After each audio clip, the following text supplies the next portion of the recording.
folks, and welcome to your outlet for outdoors and Western lifestyle news, The Ben Show. I am your host, Rebecca Wanner, a.k.a. Beck. We say this each week. We do love hearing from all of you. Your comments, stories, ideas. Get a hold of us anytime. Call or text 305-900-2363. Again, that's 305-900-2363. Or you can always drop an email to benradioshow@gmail.com. Riding along shotgun, as always, is my producer and co-host, Jeff Tigger Erhardt. Happy Valentine's Day. Thanks, honey. Cupid, pull back your bow. Oh, my gosh. And let your arrow flow. He's trying to be... through my lover's heart. He's trying to be all romantic because what are we doing today on Valentine's Day? We got to get done because we got to go to a bull sale. Yes, and how did Tigger preface this when he brought it up to me? There's a free lunch. It's the best lunches. If you, and those of you that frequent bull sales for the right reasons, you got to go there and buy something, and they have the absolute best lunches, bar none.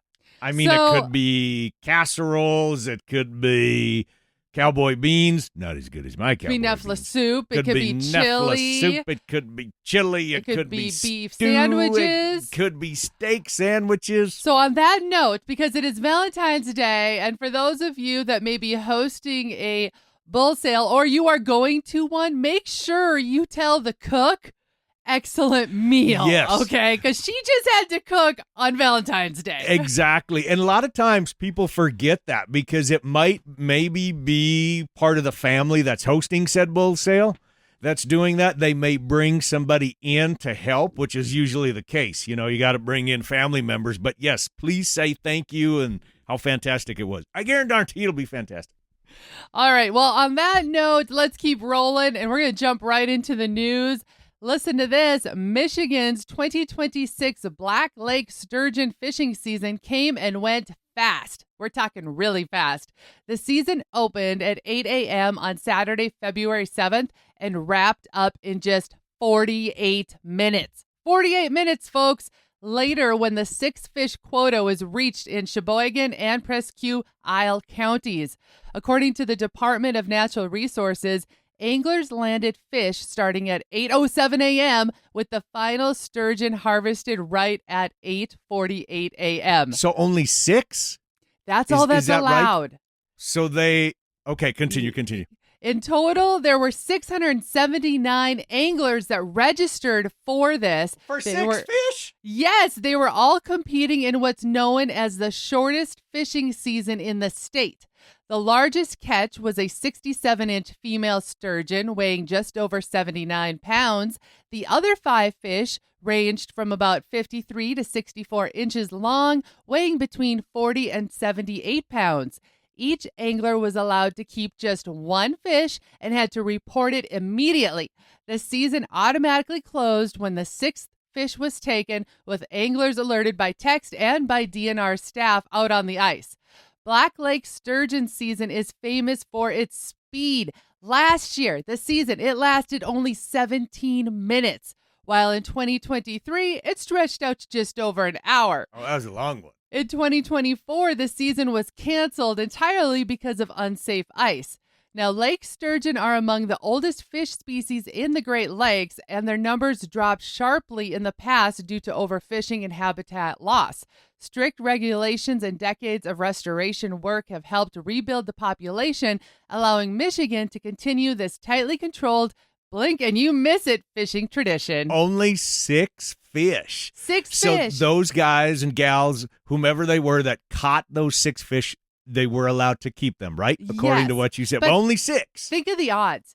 6 fish only allowed, and they had over 679 anglers register to try and get these 6 fish. Now, can they, and you probably don't know this, can they come back again if they caught one last year, or is it like once in a lifetime? No, you can come each year. Oh, you can. Each year. Okay. And it's become known, like I said, as the shortest fishing season in the state of Michigan. Wow. But I had never heard about this. And I when never I found heard of out, this either. Who would have thought of a 48-minute long fishing season? Because I know where we're at, there is a short season for fishing sturgeon, but it's not in minutes. I think it's over, a weekend? I would. Something like that, just a few days. Yeah, I don't want to be double check on quoted. I don't know. I'd have to double check. But yes, it is very short. But Fact checkers, get on that. There you go. If you're looking for something that's unique to fishing, that might be a race you want to partake in. Next, this is going to be one of those don't be that guy kind of stories, okay? A dramatic helicopter rescue occurred January 31st when 6 duck hunters became stranded in the frozen Nanticoke River in Maryland on the final day of duck season. Natural Resources Police and Wildlife and Heritage Service crews were called out around 6:30 p.m. after the hunters' boat became inoperable in icy conditions. Temperatures were in the teens and low 20s with strong winds, and thick ice prevented local fire crews from reaching them by water or boat ramp. Officials believe the hunters had completed their hunt and were heading back when they ran into trouble. Either mechanical issues or ice that covered in after the shoot. A helicopter crew was already nearby but decided it was too dangerous to hoist the hunters due to high winds. Instead, rescuers launched an airboat from a nearby campground. The river is about a half-mile wide at that location, a well-known but risky late-season duck hunting area. All 6 hunters were safely brought back in 2 trips, checked by EMS, and returned to their vehicles. While it's unclear what happened to their boat or whether they harvested any ducks, officials say it's a last-day hunt the group won't forget and one they will, let's just put it this way, they're fortunate to survive. Now, you and I are not duck hunters, but I know some that are, and it's like serious commitment. Oh, it's like absolutely. legit. Like, so I can't say that I blame these guys, but the duck hunters that I know, it's like come hell or high water, they're going to be out there duck hunting. Or in this case, ice, I guess. I just say, when I think about it, and I joked about don't be that guy. I'm sorry. You got to look at the conditions. And when you're having to go out on a boat to get to an area to duck hunt. And it's freezing in. We're dealing with ice and all of that. I don't know. Safety first, because think about it. You are putting other people's lives at risk. Excuse me. You let them have it, babe. Yeah. I'm on a roll today, aren't I, folks? Yes, Sorry. Yeah, Sorry. I'm a little sparked up today. Okay, here's one more for you. It's because it's Valentine's Day. Yeah, sure. That's the reason. I'm the romantic one of the crew. Everybody knows that.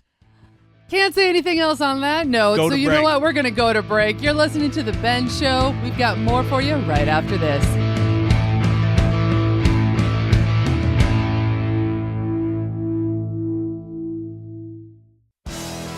Hey guys and gals, this is John Armand with Ultimate Outdoor Adventures TV. Ultimate Outdoor Adventures TV travels the back roads to the backwaters in pursuit of the ultimate adventure in hunting and fishing. Join Team UOA every week for exciting action in the crosshairs of the outdoors. Catch Ultimate Outdoor Adventures TV on YouTube, Amazon Prime, and make sure to follow Team UOA on Facebook and Instagram to share in the ultimate outdoor adventure. Is there that particular pair of boots or that shirt or pair of jeans that you just can't find anywhere else? Check out Medora Boot and Western Wear. Medora Boot and Western Wear is the go-to for boots, jeans, especially jackets, and even those hard-to-find accessories that make perfect gifts. Check out MedoraBoot.com, or better yet, give Kim a call at 701-623-1005 and tell Kim that Tigger and Beck sent you. For the latest in Western and outdoor practical and fashionable wear, there is only one, Medora Boot and Western Wear. Bull and female sales, commercial heifers, products, services, and information. It's all on ranchchannel.com. Make it easy on yourself. Head to ranchchannel.com on your phone. Click those 3 little dots in the corner and save it to your home screen. Use it, like it, love it. ranchchannel.com. Want to add just a little bit of spice to your event, your customer appreciation supper, your banquet, your meeting? Oh, yeah. Well, bring in us. Beck and I as your keynote speakers, hosts, MCs, a host couple. We'll make them laugh, even cry tears of joy. Call us today.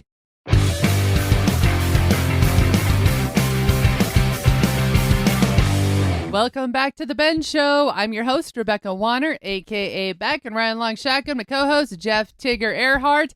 Now, have you all been tuning in and watching the Winter Olympics? Okay, you say too much more. We're going to have to pay for music rights there, honey. This is my version. Do you know how many events there are in the Winter Olympics since you brought it up? Honestly, I have no idea. 16.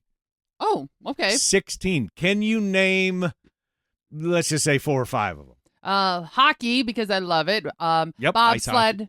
Bobsled racing, or whatever they call that one. Figure skating, of course. Of course. And then there's there's figure skating. There's dance. And nope.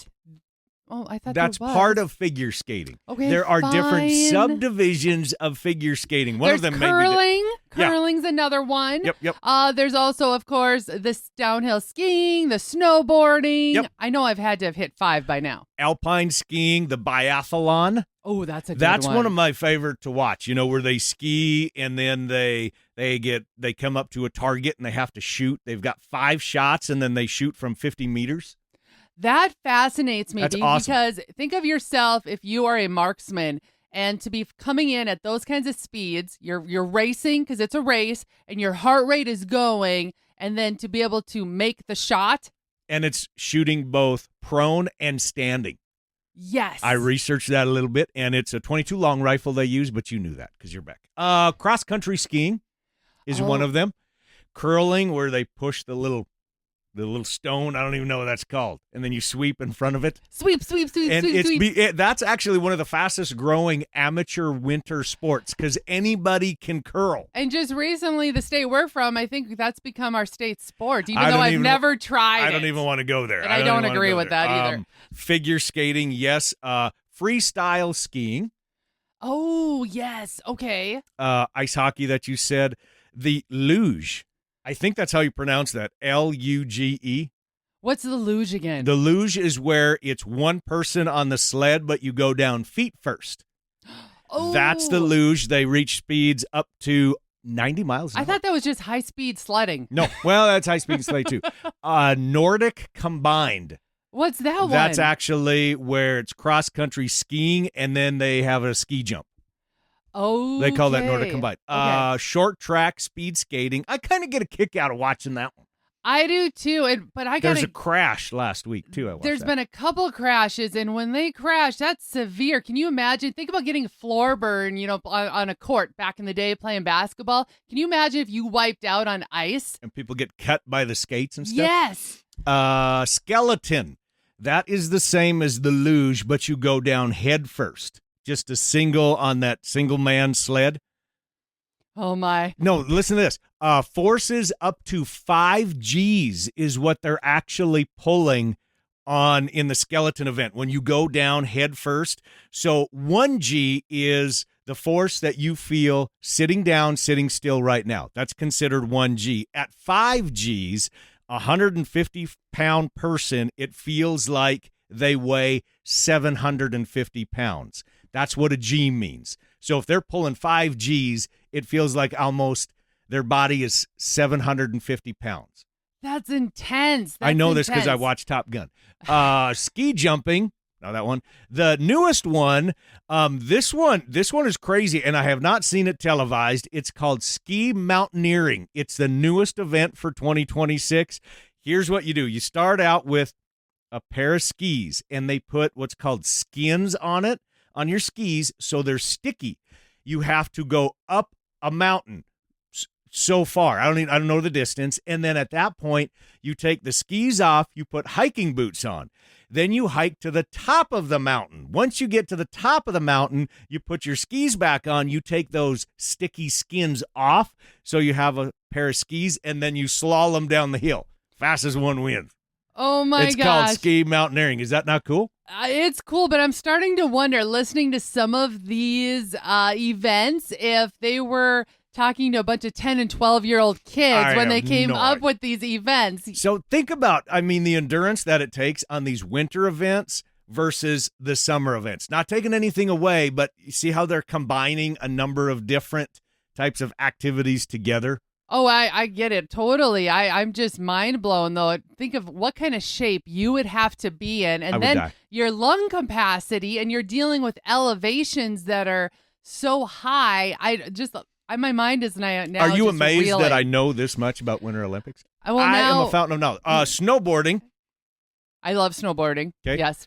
speed skating, that's the 16th. So here's what I did, was just a little bit of research to see what are the most popular, what are the least popular, and that's kind of all over the boards. Could be based on viewership, but they say generally speaking, the most popular ones to watch are figure skating. Yeah. I like watching the figure skating. I don't like watching figure skating. Snowboarding, bobsledding, the skeleton, and the luge in there too. I thought hockey would be really high up there, actually. I thought hockey depends. would have been in there. It depends, like who you ask. Okay. Some people are really high on hockey. Some people aren't. We love hockey. Now, personally, I like the bobsledding, the skeleton when they go down head first. That's where that makes me think of being a kid. And remember the old sleds with, I don't know if they have a certain name, but they had the rails on them, and you if you laid on your stomach and you move that wood piece, and is that considered a toboggan? They're maybe. I don't know. I don't know if a toboggan is more the shell. No, toboggan's got the round in the front, and it's like. So if it has long. runners, it's technically a sled. Yes, it had runners. And I remember growing up, going and having races with my brother down this big hill. And let's just put it this way. I don't think either of us ever made it to the bottom of the hill. So have you heard of skijoring? I think that's how you pronounce it. I've heard of it, but I cannot recall what it is. That's when somebody's on horseback and they pull a skier through town. Usually there's some sort of a track they have to go down. Not a track, but they do that in Wyoming. Yes. It is a big deal. Now, this year, there have been a number of the events that had been canceled already because there hasn't been enough snow. But that's a major deal in like Idaho or Colorado or Montana and some of those places. So you're bringing up some real world ones that they should add. Real world Winter Olympics. Now, if you would take some of these Olympics and you would put them like in our world, for example, let's take speed skating. If you put them in our world, this would be the scenario. You would be in the calving barn with a pair of muck boots on. Muck boots, not a sponsor yet. You've got a cow that she's calving right in the middle of a slop hole, right? And you got to take the calf and you got to fling it over your shoulders and you got to run like hell. And about the time you get out of the mud is when you hit one last ice patch before you hit the barn. Exactly. And yeah, you can about imagine how that usually turns out. So how about maybe our version of ice hockey? So let me create this scenario. You've got a stack of bales, especially small square bales of hay, and they've been sitting all winter long. And then in the spring, maybe you move them, and then here the little mice that have been fermenting all winter long, they just scatter all over the place. And there's Beck with a pitchfork and a broom, losing her ever-loving mind. That would be our version of ice hockey. Yeah, Beck's there with a shovel, a grain shovel, and you're literally just beating the ground and looking like a crazy woman is what I'm looking like. So let's go back to the time when we were kids and you were in town and it was icy and you'd hang on to the back of somebody's truck and they would pull you around town when you had your boots on. Yes, been there, done that one. Maybe our form of maybe that's Olympic skiing or bobsledding maybe. Another version of the rancher sledding would be, have you ever done this? Maybe tied a scoop shovel to the back of a four-wheeler or pickup and you had to sit that's on that. That's difficult to do. And yeah, it's harder than you would think to stay with your butt in that seat of the grain shovel. So my top one, if there was a farmer, rancher, outdoors person, Winter Olympics, it would be our version of the biathlon. There's maybe not a lot of running involved, but sniping coyotes. Oh, I like it. Predator control. Exactly.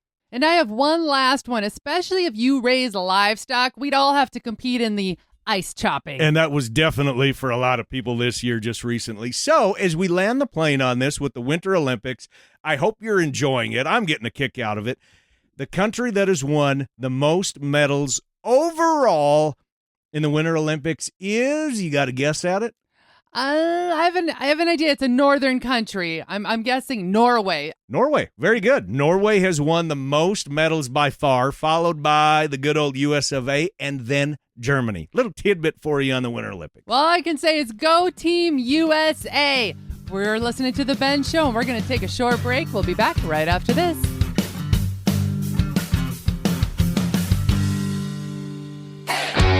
Crew, this is Jeff Tigger Erhardt. Check this out coming in 2026.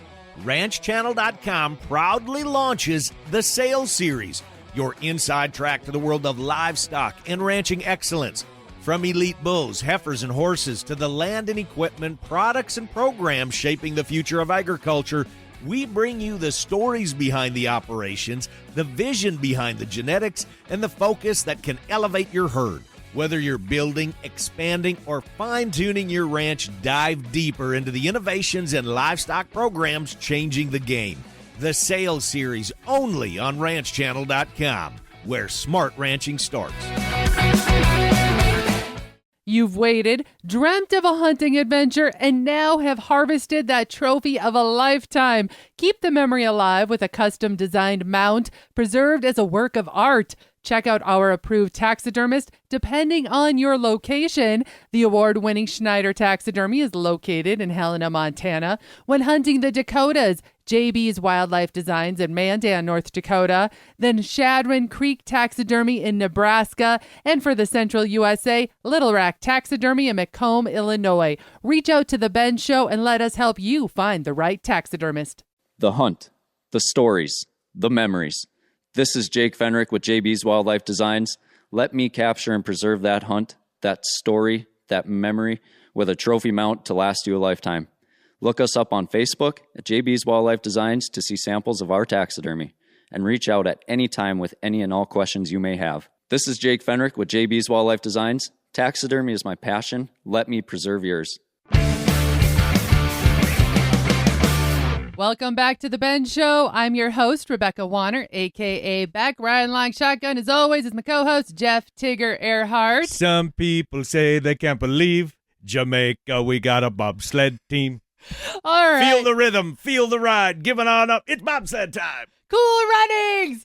Yes, we are excited about not just the Olympics, That was but a great movie. I loved that movie, Cool Runnings. I It's know. old, but I'm really glad you brought it up because with President's Day being on Monday, a lot of kids, you don't have school on Monday. you told me that over the break, that kids are off on Monday. I do not remember getting President's Day off. You always had it off, Are honey. you sure? I am absolutely positive you Maybe had I was that the off. only one riding the school bus that day. Maybe your parents, I don't know. I don't remember having that day off. But anyhow. But that is a great movie to bring up, Cool Runnings, especially with the kids at home and you're looking for some binge-worthy movies. Can't go wrong with Cool Runnings. Great John movie. Candy. It's perfect because the Winter Olympics are going through next weekend. Here's another movie. And by the way, Cool Runnings, what year was that? That was 1993 when that came out. October 1st, 1993. So there must have been a theme back then with the movies because that's right around the time that the first Mighty Ducks came out. If you're into hockey, Oh, the Mighty 1992, Coach Bombay. Yes, I was a big Mighty Ducks fan. What was the name of the goalie? That little feller, but he was the bigger feller. What was his name? Oh my gosh! Now I gotta watch that. Goldberg. That's now an easy I remember. That was a good show. So Mighty Ducks, the first one came out in 1992. And then, thinking of the Olympics, they came back with Mighty Ducks D2. And that was in 1994. And that's when they got together and had Team USA. Remember the Flying V? I think that's what it was too. The Flying V. I was trying to think of what that was. The formation, the Flying V. Yes. Yes. Those are three awesome movies. They're right there to binge watch with the whole Olympics going on. I'm all excited because now I'm thinking we're going to be watching those here this weekend. When I watched Cool Runnings for the first time, and maybe it was in combination with watching the Winter Olympics, I wanted to bobsled. That's because that looked like fun. I was like, not in Cool Runnings when they crash. Don't want to ruin it for anybody if you haven't watched it yet, but I wanted to bobsled. Did you know, by the way, that the bobsled tracks are actually made out of cement? They make the form first out of cement, and then they have pipes in the cement that have coolant in them to stay at a certain temperature, and then they're very, very, very carefully sculpted with ice over the top.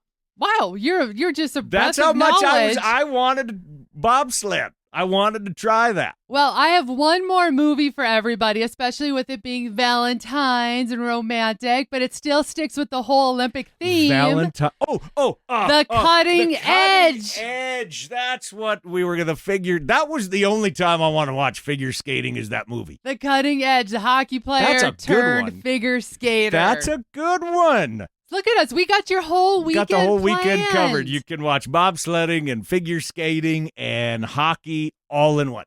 There you have it. Now, we've just hit you all with a bunch of great movies to watch over the weekend, but winter isn't over. So I'm throwing this at y'all. Are there some binge-worthy movies that we have maybe overlooked or should be watching ourselves? You can call or text 305-900-2363. Again, that's 305-900-2363. Or you can always email bendradioshow@gmail.com. We're going to call this show wrapped for this week, folks. Remember to keep sending us in any questions you might have. If you know of something spot-worthy we need to share, as well as keeping us in the know of your area's field reports. That number again, you can call or text anytime. 305-900-2363. Again, that's 305-900-2363. Or you can always email bendradioshow@gmail.com. And if you missed part of this show or want to hear past episodes, you can find them all on our website, thebendshow.com. Finally, a big thanks to all of you listeners out there that came along. And whether you're coming or going today, stay with us as we ranch it up. And remember to keep up with me, Beck, all week long by following The Bend on Facebook and on Instagram at The Bend Show. This is Rebecca Wanner. Catch Beck if you can next week on The Bend.